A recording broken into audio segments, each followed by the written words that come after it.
Ashamaa akkam jirtu maatiin YouTube marti nagaan keenya bakka jirtanitti isiniif haa baay'atu jecha dhimmi waa'ee Araara Ethio Ertiraa waggaa 2 dura eegalame sun maalirra jira isa jedhu waliin ilaalla.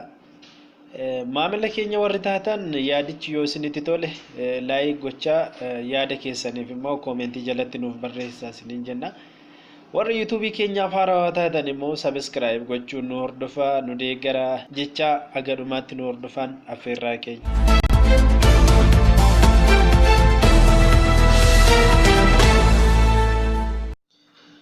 Walitti dhufeenyi nageenyaa Ethio Ertiraa kan achi siquu dide maaliif?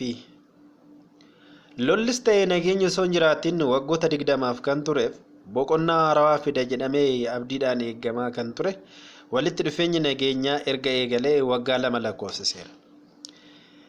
Bitootessa 2010 keessa kan muudaman ministeerri muummee Itoophiyaa waadaawwan gaafa muudaman galan keessaa tokko kan ta'e milkeessuuf adoolessa 1 bara 2010 akka tasaa magaalaa Asmaraatti argamuudhaan sochii eegale.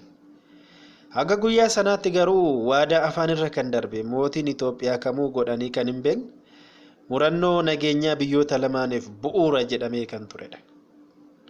Keessumaayyuu rakkoo akkasii furuuf qaamota hoogganoota olaanoodhaan raawwatamuun isaa araarichi hiikaa fi itti fufinsa akka qabaatu godha jedhamee abdiidhaan eeggamaa ture. Gama kanaan muummichi ministeera Itoophiyaa murannoo isaan agarsiisaniin waggaa darbe keessa badhaasa noobeelii 100ffaa kan mo'atan yoo ta'u addunyaa irratti jajamaa fi dinqisiifannaa guddaa akka argatan illee ni yaadatama. Daawwii ministeerri muummee Asmaraatti taasisanitti aanuun Ministeerri dhimma alaa Ertiraa Ismaa'eel Saayilee fi gorsaan pirezidaantii Ertiraa kan ta'an Yamaanee Gabrahaamiin gareen durfamu gara Finfinnee dhufuudhaan ministeera muummeetiin simannaa ho'aan godhameefii ture. Boodarra pirezidaantiin Ertiraa Isaayyaas Afewerqii turtii waggaa 20 booda Itoophiyaa seenuudhaan walitti dhufeenya biyyoota lamaanii fuulduratti akka saffisiisan haasaa taasisanii ture. Waljijjiirraa daawwii biyyoota lamaanitti aansee hooggantoonni lamaanuu rakkinicha haga dhumaatti furuuf ni dandeessisa kan jedhame gama Itoophiyaatiin icciitiidhaan qabamee kan jiru waliigalteen Asmaraa fi Saudi Arabiyaa Jiddaatti kan waliin mallatteessan yoo ta'u biyyoota lamaan kan qunnamsiisan daandii lafarraa akka banamu balali'insi torbanii akka eegalu akkasumas addaan citee kan ture sararri bilbilaallee akka eegalu godhamee ture. Biyyoota lamaan keessatti haala ho'aadhaan kan kabajaman Ertiraatti Qiddus Yohaannis Itoophiyaatti ammoo bara haarawaa fulbaana tokko akka waliin kabajan illee godhamee ture. Kana booda dursitoonni lamaan yeroo adda addaatti daawwii waliif gochaa kan turan yoo ta'u daawwiin kun ifa kan ta'u garuu erga daawwataan biyya deemu sana ga'ee qofa ture. Daawwannaawwan turan keessaa inni tokkoo fi inni dhiyoon daawwii pirezidaantii Isaayyaas onkololeessa 2 bara 2013 kan eegale yoo ta'u ministeer muummee Itoophiyaa waliin ta'uun qonna buna Jimmaa, yuunivarsiitii Jimmaa, hidha humna ibsaa Koishaa akkasumas hidha guddicha haaromsaa daawwatanii turan. Haa ta'u malee qaama lamaaniinuu kan ibsamu daawwii bakkeewwan adda addaa tokko yoo ta'e malee rarra'ee isaa fi waa'ee rakkina walitti dhufeenya biyyoota lamaanii mariiwwan godhaman kan agarsiisu wanti ifoom hin jiru. Haga ammaa waliigalteewwan godhamanis ta'e waliigalteewwan bu'uura kan qabsiisu seerri ifoom hin jiru. Kanaan dura dhimmoota walitti dhufeenya biyyoota lamaanii hordofaa kan turan ogeeyyonnii fi xiinxaltoonni walitti dhufeenyi biyyoota lamaanii firummaa hoogganoota lamaanii irra darbee seerri haammatu ba'ee hoogganamoo akka qabu yaaddachiisaa turan. Keessumaayyuu hoogganoota lamaaniin eegalamuun isaa akka gaarii ta'uyyuu waliigaltichi sadarkaa duraa akka ta'u kan taasisan kanneen akka ministeera dhimma alaa hirmaannaan isaan qaban hin mul'atu. Kuni yoo hin ta'in akkuma kanaan duraa wal shakkii fi wal dhabdee akka hin uumne mariin hooggantoota qofaan itti fufinsa qabaachuu hin danda'u kan jedhan hedduudha. Jalqabbii isaa bareedee fi ariifataa akkuma ta'e adeemsi araaraa biyyoota lamaanii bareedaa fi ariifataa miti kan jedhan hedduudha. Kanaafis akka sababaatti kan ka'an ulaawwan daangaa biyyoota lamaan gidduu banamanii turan deebi'anii cufamuu isaaniiti.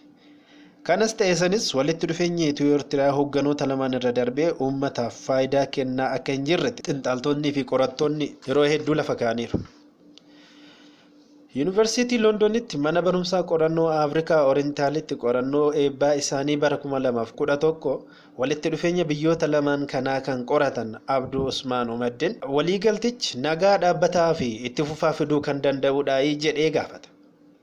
Ciminni waliigaltee tokkoo kan madaalamu sababiiwwan ka'umsa wal dhabdee kan hiikuu fi waliigaltoota gidduutti nagaa itti fufaa kan fidurra darbe matuma isaatiinuu turuu fi turuu dhiisuu isaatii jedha. Kanaafuu jedha qoratichi walitti dhufeenyi Ethio Ertiraa murtoowwan koomishinii daangaa hojiirra oolchuudhaan ka'umsa wal dhabdee akka hiikan furmaata ka'a. Haa ta'u malee sadarkaa hooggantoota lamaaniin waliigaltichi icciitiidhaan qabamee wanna jiruuf adeemsichi kan waloo fi iftoomina hin qabu jedha.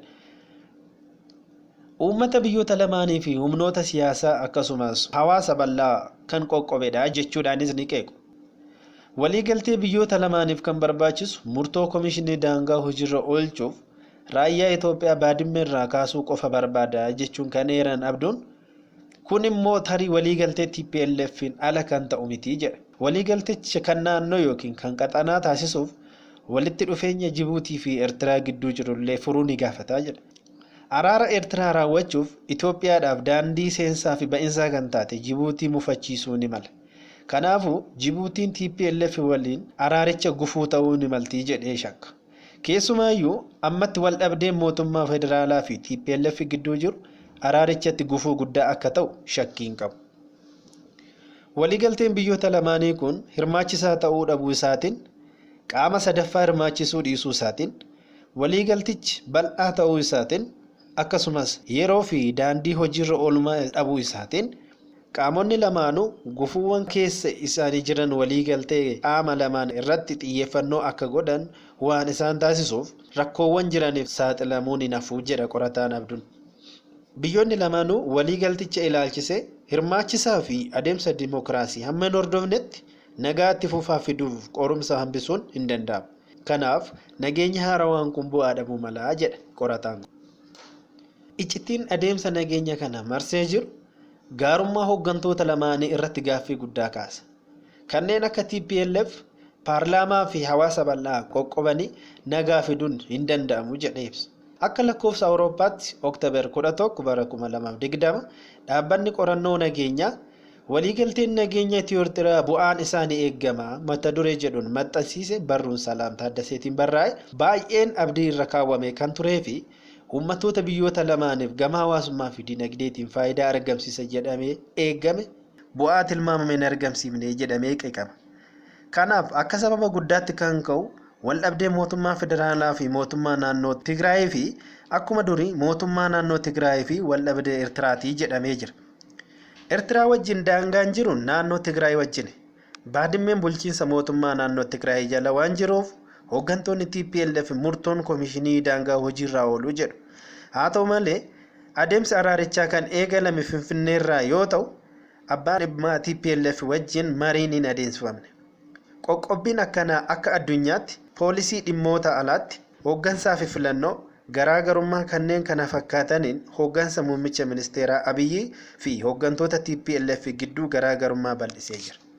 Pirezidaantiin naannoo Tigraay haasawaa isaanii keessatti waliigalteen biyyoota lamaanii dursi akka kennamuu fi kan hoogganoota lamaanii qofa akka hin taane ibsuu isaanii barreeffamni Salaam lafa kaa'eera. Kanaafuu waliigalteen mallattaa'e hojiitti hiikuuf qaamota ijoo ta'an kanneen akka TPLF otoo hin hirmaachisiin waan hin yaadamnedha jedhu. Guddachaa kan dhufe walgaarreffannaa Maqalee fi Finfinnee akkasumas dubbiin hin hiikamne kan Maqalee fi Asmaraa diinummaa agarsiisuun qaama lamaaniin miidhamaa akka jiran warri TPLF ni amanu. Murteewwan siyaasaa fi TPLF Abiyyii fi Isaayyaas gidduutti wal amantii ijaaruu dhabuu isaatiin waliigalteen nageenyaa bu'aa akka hin buusne godhaa jechuunis ni qeequ. Waliigaltichi biyyoota lamaaniif faayidaawwan hawaasaa fi dinagdee akka qaban eeruun faayidaawwan kunneen garuu waliigalteewwan bara 2011tti mallattaa'an hojiirra yoo oolan qofa ta'us ni agarsiisu.